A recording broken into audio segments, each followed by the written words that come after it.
Welcome to our class. Ito po muli si Teacher Malu.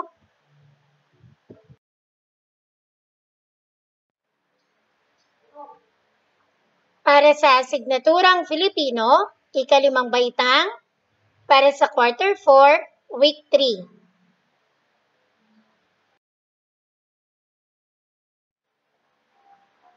Para sa ating aralin na tatalakayin ay ang paghahambing ng iba't ibang dokumentaryo, paggamit ng iba't ibang uri ng pangungusap sa pagsali sa isang usapan or chat, gamit ang hugnayang pangungusap. Para naman sa most essential learning competencies na paghahambing ng iba't ibang dokumentaryo, nagagamit ang iba't ibang uri ng pangungusap sa pagsali sa isang usapan or chat.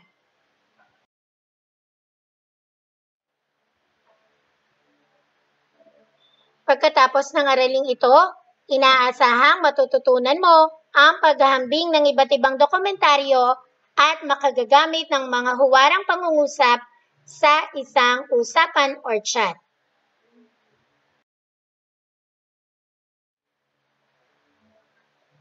Ano nga ba ang dokumentaryo? Ang dokumentaryo ay nagbibigay impormasyon tungkol sa katotohanan, sitwasyon at realidad sa lipunan, sa buhay ng isang tao o sa isang lugar. Ang layunin nito ay maipamulat o matuto ang tao sa tunay na sitwasyon o pangyayari sa isang tao o lugar. Karaniwang nakatuon ito sa kahirapan at korupsyon, problema sa edukasyon at iba pang suliraning panlipunan.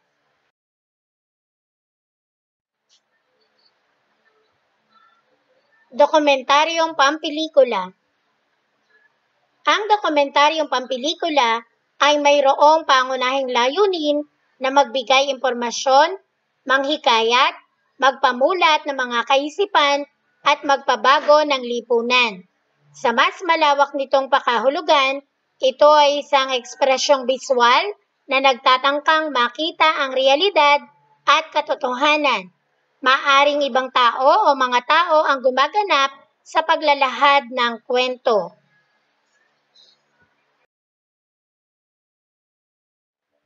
Samantalang, ang dokumentaryong pantelebisyon, ito ay mga palabas na naglalayong maghatid ng komprehensibo at estratehikong proyekto na sumasalamin sa katotohanan ng buhay at tumatalakay sa kultura at pamumuhay sa isang lipunan.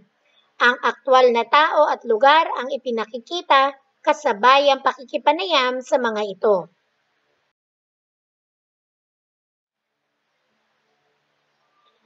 Dokumentaryong pampelikula at dokumentaryong pantelebisyon ay parehong naglalayon na imulat ang kaisipan ng tao sa totoong sitwasyon o mga pangyayari sa lipunan.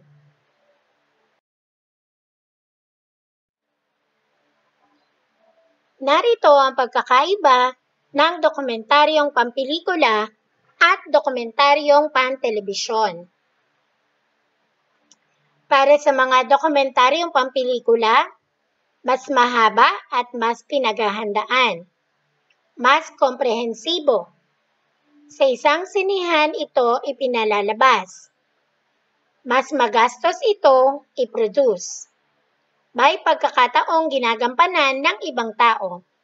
Samantalang ang dokumentaryong pantelebisyon ay mas maikli, ito ay serye ng palabas, mas kumbinyenteng panoorin dahil maaari mo itong panoorin sa bahay, ngunit may mga pagkakataon na ipinapalabas ito sa isang sinihan.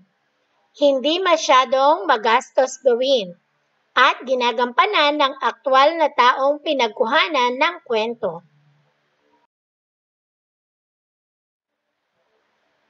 Ngayon ay ano ang chat? Ang chat ay maikling pag-uusap o pakikipag-usap sa isang palakaibigan at impormal na paraan. Tumutukoy sa proseso ng pakikipag-usap, pakikipag-ugnay, o pagpapalitan ng mga mensahe sa internet. Nagsasangkot ito ng dalawa o higit pang mga individual na nakipag-usap sa pamamagitan ng isang serbisyo o software na pinaggana ng chat. Ang chat ay maaaring maihatid sa pamamagitan ng teksto, pasalita, audio, visual o audiovisual na komunikasyon sa pamamagitan ng internet. Ano naman ang mga hugnayang pangungusap?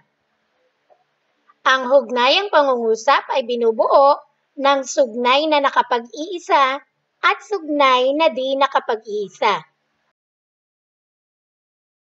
Narito ang mga halimbawa ng mga sugnay na nakapag-iisa at sugnay na di nakapag-iisa. Isang araw nang ulimlim ang buong kapaligiran.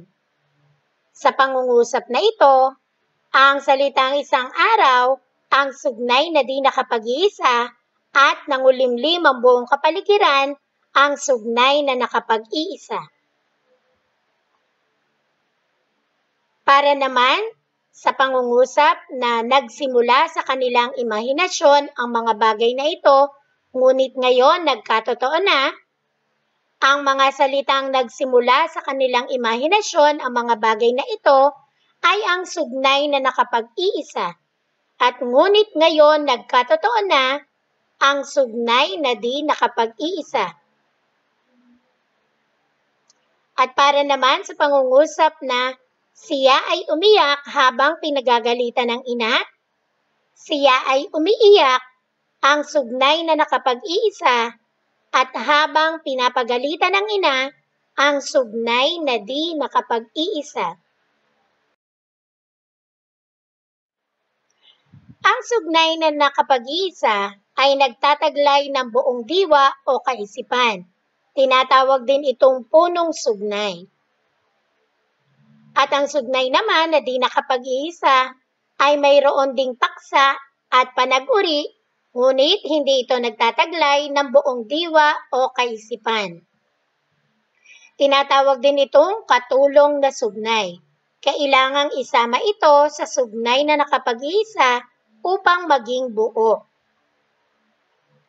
Sinisimulan sa mga pangatnig na, upang, na, nang, kaya, kung, samantala, kapag at pag, dahil, kahit, sapagkat, pagkat, subalit, hindi, kundi, at iba pang kauri nito.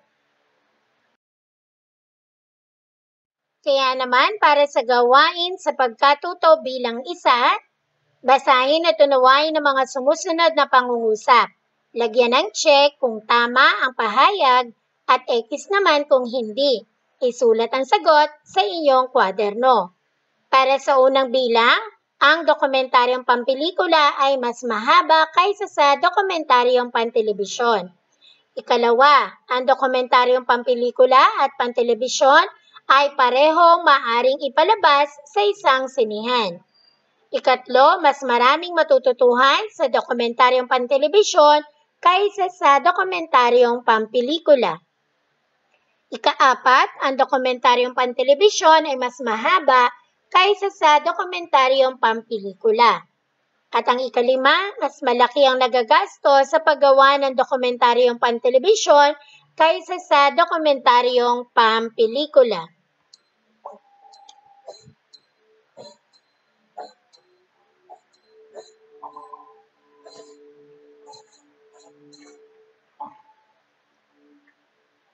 Ngayon ay ating iwasto ang gawain sa pagkatuto bilang isa.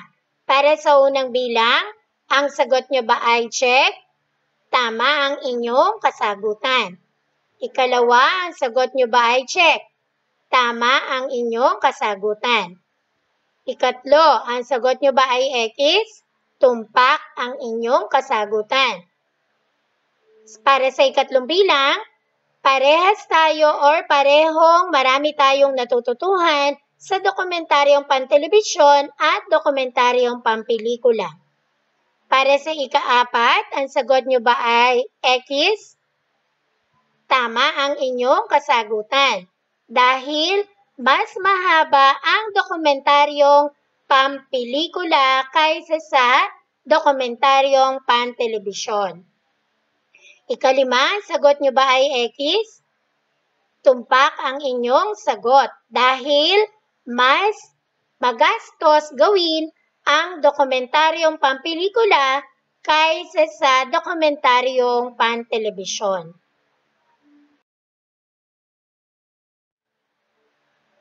Para naman sa gawain sa pagkatuto bilang 2, puna ng angkop na hugnayang pangungusap ang sumusunod na usapan upang mabuo ito. Piliin ang sagot mula sa mga pangungusap na nasa loob ng kahon. Isulat ang iyong sagot sa kwaderno.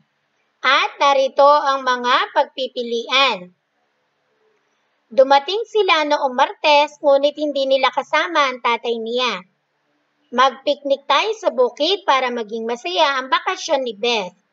Nakita ko siya kahapon habang nagwawalis ako sa aming bakuran.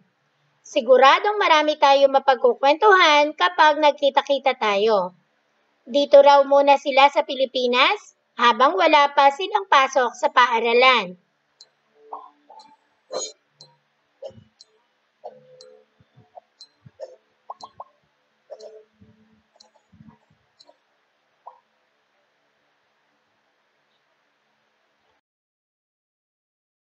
Narito ang aking halimbawang sagot sa usapan sa Messenger ng mga magkakaibigan. Sabi ni Ana, nakita niyo na ba si Beth? Ang sagot ni Ruth, oo, nakita ko siya kahapon habang nagwawalis ako sa aming bakuran. Ang sagot naman ni Alexa, nakausap mo ba siya? Ang sagot ni Ruth, oo. At ang sagot naman ni Alexa, kailan pa ba sila bumalik sa Pilipinas? At narito naman ang sagot ni Lisa. Dumating sila noong Martes, ngunit hindi nila kasama ang tatay niya. Ang sagot naman ni Ana, hanggang kailan daw sila rito? Ang sagot naman ni Ruth, dito raw muna sila sa Pilipinas habang wala pa silang pasok sa paaralan. Ang sagot naman ni Alexa, ganun ba? Sana minsan magkita-kita tayo. Ang sagot ni Ana, oo nga. Mag-picnic tayo sa bukid para maging masaya ang bakasyon ni Beth. Ang sagot naman ni Lisa, tama. Siguradong marami tayong mapagkukwentuhan kapag nagkita-kita tayo. Para naman sa gawain sa pagkatuto bilang 3, kung bibigyan ka ng pagkakataon na gumawa ng isang dokumentaryo, alin sa mga dokumentaryong pantelebisyon o dokumentaryong pampelikula ang iyong gagawin? Bakit iyon ang iyong pipiliin? Gumawa ng isang talatang binubuo ng 3 hanggang 4 na pangungusap na nagpapaliwanag ng iyong sagot. Maaring gamitin ang rubrics upang mabigyan ng marka ang inyong talata. Mayroon dapat tayong nilalaman at kalinisan. Makakakuha ka ng 5 puntos kung maayos na nailahad o madaling maunawaan ang ginawang paliwanag. Malinis ang pagkakasulat ng talata. Makakakuha ka naman ng 4 na puntos kung maayos na nailahad, madaling maunawaan ang ginawang paliwanag, hindi gaanong malinis ang pagkakasulat ng talata. At makakakuha ka ng 3 puntos kung hindi maayos na nailahad, hindi madaling maunawaan ang ginawang paliwanag, malinis ang pagkakasulat ng talata. At makakakuha ka ng 2 puntos kung hindi maayos na nailahad, hindi madaling maunawaan ang ginawang paliwanag, hindi gaanong malinis ang pagkakasulat ng talata.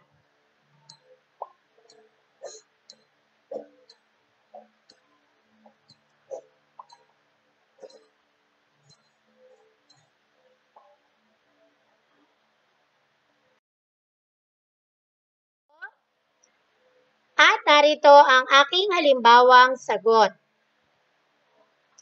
Kung bibigyan ako ng pagkakataon na makagawa ng isang dokumentaryo, ay pipiliin ko ang dokumentaryong pantelebisyon dahil ito ay nagbibigay ng aral at aktwal na tao ang gumaganap. Ito ay mas kumbinyenteng panoorin Dahil maaari mo itong panoorin sa bahay, ngunit may mga pagkakataon na ipinapalabas din ito sa isang sinihan. At mas maikli ito kaysa sa dokumentaryong pampelikula, kaya hindi ito nakakainip na panoodin.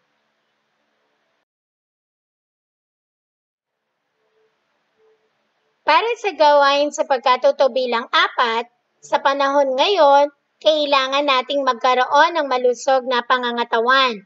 Sa tulong ng iyong nakatatandang kapatid o sino man sa mga nakatatandang kasama sa bahay, gumawa ng maikling usapan or chat. Kung ano ang ginagawa o kailangang gawin upang maging malusog. Gumamit ng hugnayang pangungusap sa gagawing usapan. Maaring gamitin ang rubrics para sa inyong pagmamarka. At mayroon dapat na nilalaman. So, makakakuha ka ng 5 puntos kung madaling maunawaan ang ginawang usapan, gumamit ng hugnayang pangungusap.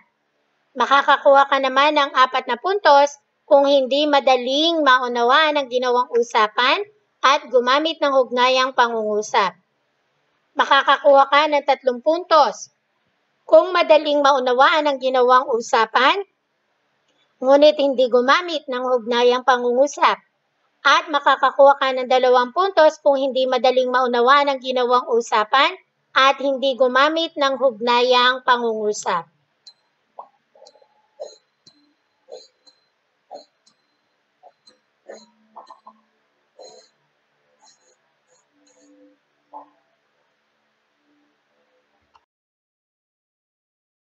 At narito ang aking halimbawang sagot.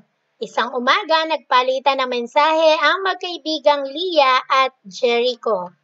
At narito ang kanilang usapan. Ang sabi ni Leah, "Hello Jericho, kumusta ka na?" Sumagot si Jericho, "Hi Leah, mabuti naman.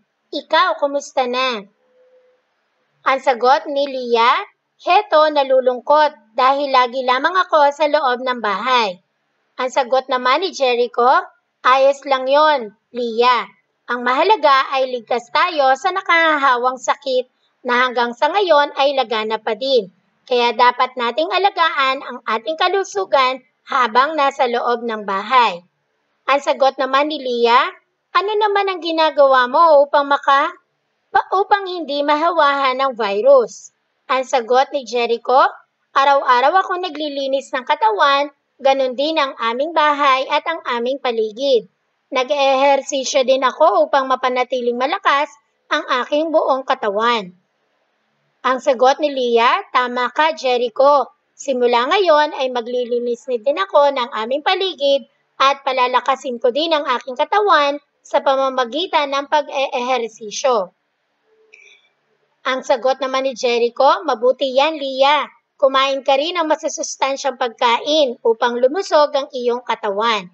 Ang sagot ni Leah, "Salamat Jericho, makakaasa ka na gagawin ko ang iyong mga sinabi. Mag-ingat ka." Ang sagot ni Jericho, "Walang anuman, mag-ingat ka din palagi."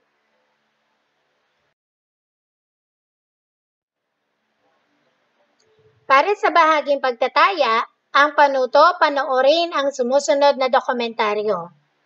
Ang 2 link na makikita ninyo ay ang dokumentaryo na may pamagat na Kawayang Pangarap at Manoro the Teacher.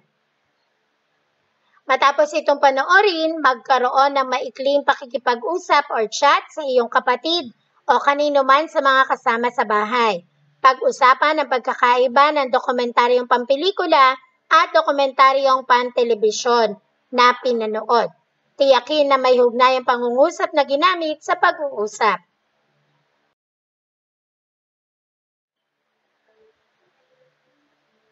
At narito ang rubrics na maaari ninyong gamitin para sa pagmamarka.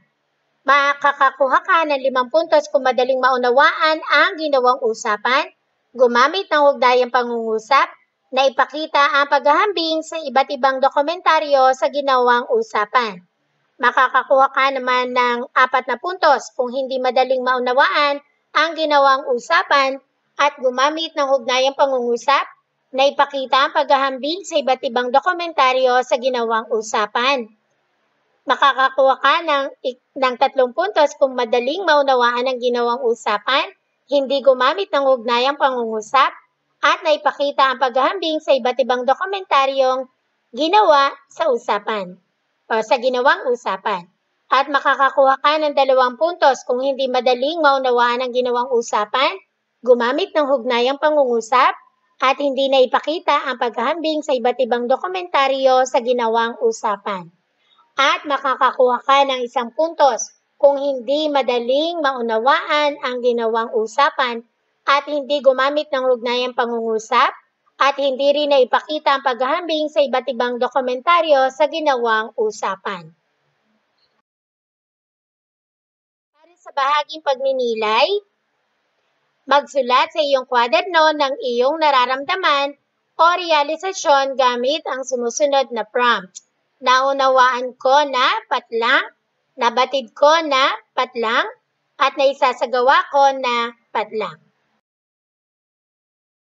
Dito nagtatapos ang ating pagtalakay sa ating aralin na paghahambing ng iba't ibang dokumentaryo, paggamit ng iba't ibang uri ng pangungusap sa pagsali sa isang usapan or chat gamit ang hugnayang pangungusap.